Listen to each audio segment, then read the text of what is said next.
ప్రత్యక్ష గుడారంలో 7 ప్రాముఖ్యమైన వస్తువులు ఉన్నాయి. ప్రథమంగా బయట ఇత్తడి బలిపీఠం అందరికి కనపడేది, అది మొదటి వస్తువు. రెండవదిగా లోనికి వెళ్ళక పూర్వము పరిశుద్ధ అంటే ఆలయం కాదు, గదిలోకి వెళ్ళక పూర్వము బయట ఉండేది, దాన్ని గంగాళము అని అంటారు, ఇత్తడి గంగాళం. మూడవదిగా ఆ గదిలోనికి వెళ్ళిన తరువాత కుడివైపున ఒక బల్ల ఉండును, ఆ బల్లపై 12 రొట్టెలు వాళ్ళు పెట్టేవాళ్ళు, అది మూడవ వస్తువు.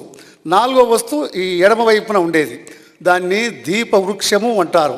అంటే ఒకే వృక్షం, దానికి 7 కాండాలు ఉంటాయి, అవి కొమ్మలు, వాటిలో నుంచి వెలుగు, నూనె పోస్తారు, ఊలివ నూనె.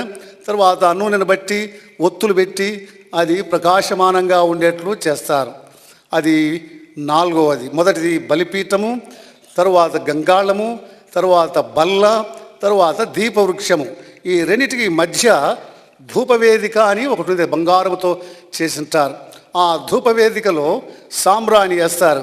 ఆ ధూపవేదికలో ఆ సాంబ్రాణి మండటానికి బలిపీఠం దగ్గర నుంచే అగ్ని తీసుకురావాలి. ఆ అగ్నితో ఆ సాంబ్రాణిని వాళ్ళు కాలుస్తారు. ఆ సాంబ్రాణి సువాసన ఆ గదిని నింపునది.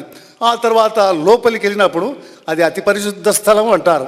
అక్కడ మందసము అనేది ఒక పెట్టె ఉండేది.